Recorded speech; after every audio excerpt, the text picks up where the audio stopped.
Assalamu alaikum wa rahmatullahi wa barakatuh. Hürmetli görürmenler, ben kardeşim Nebice Allah.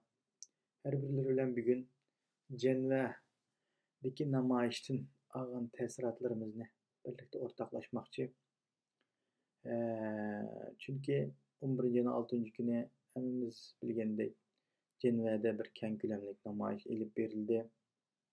Bu namayış biz 2 aydan başlaplam tayyorlik qilib, bütün Yevropadagi tashkilotlar ham Dünya Uyghur Qurultayı'nın yetakchiligida bütün dunyodagi qarindoshlarimizni bu namoyishga da'vat qilgandik. Allah razı olsun. Dünyanın 22-23 ondan ko'proq davlatlardan qarindoshlarimiz bu namoyishga her xil qatnash vositalarida yetib keldi. Hatto ba'zi qarindoshlarimiz 18 soat, 20 soat aeroplanda o'tirib kelgan qarindoshlarimizni ahvolini angladik. Yana qarindoshlarimiz yana ba'zilari 17 soatlik avtobusda o'tirib shu naq maydonga kecha minib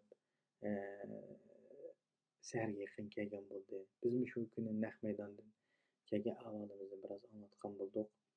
Biz Myunxenga tushib, Myunxendagi qarindoshlarimiz bilan birlikda 3 avtobusda 80 kishilik her bir avtobus 3 avtobusda shu naq maydonga kechilab borgan bo'ldik. Gerçi qarindoshlarimiz har xil shaklda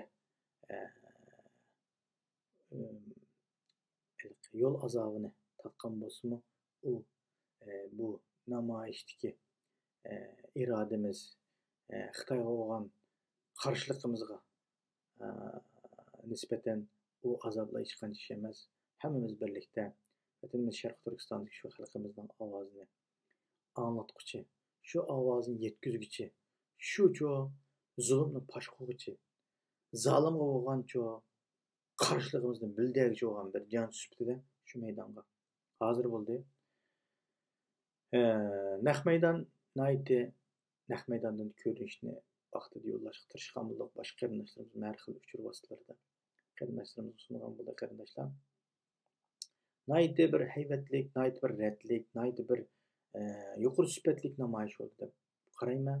Chunki biz shu Cenve'dagi shu ko'l bo'yiga yig'ilib, bu yerdan tayyorlik qilib, ratlik saplarimizni tuzib, qarindoshlarimiz jaronliq shuarlari bilan, jaronliq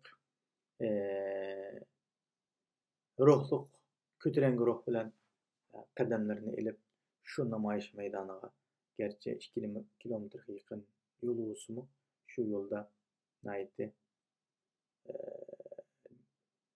jaronliq shuarlarini yonitib manzilga qarab yurish qilgan bo'ldi. Sharq Turkistonliklardan boshqa yana Tibet va Vyetnamlik kishilar bu sepimga qo'shildi. Ularning ko'lami o'zgacha va o'zlarining bayroqlari va milliy urf-odati bo'yicha bizga ergashgan bo'ldi. Demak, undan boshqa yana dunyoning axborot vositalari, cho'ng Al Jazeera deymiz, CNN deymiz va shunga o'xshagan shakldagi axborot vositalari naq maydondan xabar bergan bo'ldi. Demak, bu namoyish yuqori sifatlik mayli tashkillanish olsun, mayli shu yerdagi noroziligimizni ifodalash olsun, yuqori shaklda tartiblandi va ilib berildi. Shaxsan mening olgan taassurotim boshqa qarindoshlarimga o'xshashlarni hayajon ilkida hozirgacha shu minutlarni eslab turibman qarindoshlar. Bugun bu yerda bu Cenve'dagi namoyish taassurotlarimizni so'zlash orqali nima demoqchi deganda, biz xalqaroga nima deyaldik, xalqimizga nima deyaldik bu namoyish orqali. Biz namoyishni azaldan deb kelyapmiz. Namoyish bir vosita, u bir natija emas. Biz shu 11-oyning 6-kunidagi bir Xitoyning shu kunda dunyoniki 200 davlatning oldida o'zining kishilik huquqi to'g'riliq hisob beradigan bir kunda, gerçi u tenib, gerçi o'ziga o'xshagan bir shakldagi diktator, qanday ojiz, u bu davlatning ovozi bilan u yerda ovoz shaklida yuqori shaklda ega bo'lgan bilan, ammo dünya halkının şu dünyanı siyasetini belgileyatkan, dünyanın iktisadını belgileyatkan şu küçük devletlerinin ki pusiyesini birleşiktir çıkan bulduk. Allah'ın izni bilen Allah ilaka bizde bir makal temsil var. Közden ağrıganı hasıdan ağrımaptı dep. Allah Teala gerçi Şarkı Türkistan halkıga bir musibet bilen sınav atkan bolsunmu, ama dünyadaki insanperver ve kişilik hukukunu hürmet kılma dep igizda hamliyeti köstüvatkan şu devletlerinin ağzı ve kolu arkalık Şarkı Türkistan'daki bolatkan zulümni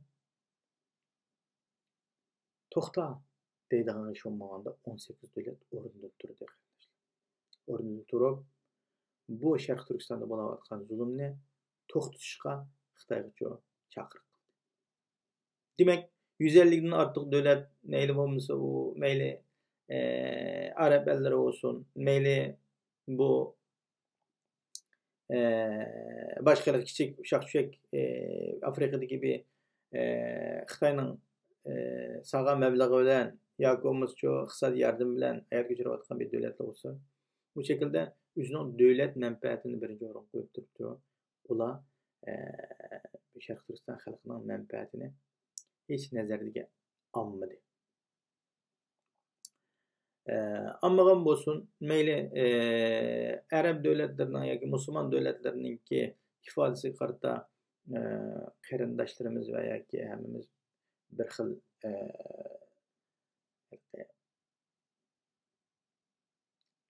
naydi ükünüş, naydi açığımız kelgan bo'ldi. Demek nima deganda bir narsani tushunishimiz kerak qarindoshlar. Dünyada hozir haqiqiy bir islom davlati yo'q. Musulmonlar bor, ama islom davlati yo'q. İslam devleti bulab, agar shu islomga rioya ish qilmagan bo'lsa, vaqtida uni ag'ran saqladi. Hozirgi mavjud bu musulmon davlatlar, Arab xalqiga Saudiya Arabistoni, ma Iroq, ma Suriya, ma Arab Birleşmiş Xalifaligi, ma bu degan davlatning hammasi nima deganda diktatorlik ustiga qurilgan, o'zining balasiga podshohlik balasiga qoladigan, qandaqdir islomiy devlet bo'lish sharoiti hozirlanmagan, hattoki islom dinini ko'rinish qo'yib o'zi eti musulmon, ammo qilayotgan ishi o'zining musulmon o'zining yashayotgan shu xalqiga rahim shafqat qilmaydi. Bunga nisbatan masalan ustozlarimizdan shu ulamolar birligidagi qarindoshlarimiz bunga nisbatan tushuncha bergan bo'ldi. Demak, bu yerda biz ag'rinishdan avval u islomga vakillik qila olamdi, qilolmamdi. U islomiy davlatmi emasmi degan nuqtaga qaragan bo'lsak, nayt yaxshi bo'ldi deb qarayman. Shuning uchun ular islomiy davlat bo'lmag'achqa biz u faqat o'zining o'rindiqini saqlab qolayotgan bir jonbaxti podshoh, ya'ni jonbaxti bir davlatlar bo'lg'achqa, ular masalan iqtisodiyotda Xitoyga beqindirchilik bo'lmasimi, ba'zi bir Xitoy bilan qilinadigan ba'zi bir tijorat, ba'zi bir o'zining hajmini kengaytirish shakllarida bir nima bo'ladi. Falastin degan davlatning bizga o'xshash taqdirdosh bo'lgan bilan, ammo u Xitoyning ilayotgan bir yardım var ya. Ish bo'lmadi deganda Xitoy bunga bir ara turib ancha-muncha bir yerde bir padazlab o'zicha yardım bergan qiyofatda turib olgan ekan. U bichoralama yegan eg'iz o'yladi deb u bir Xitoydan kelgan manfaatga nisbatan o'zining davlatining yoki o'zining hozirgi Xitoydan kelayotgan siyosatning buzg'unchilik uchunmaslik uchun musulmonlarchilik u degan oyoq qarab qo'yib Xitoy taraf tutganligi o hammamizga aniq masala. Buning uchun qarindoshlar, biz u yani bir nemadan xapalab ketib bütün islomga va yoki bütün musulmonlarga ag'rinish tarafdori bo'lmaymiz. Chunki u islomiy hokimiyat bo'lmaganlikdan u bir jonbaxti o'zining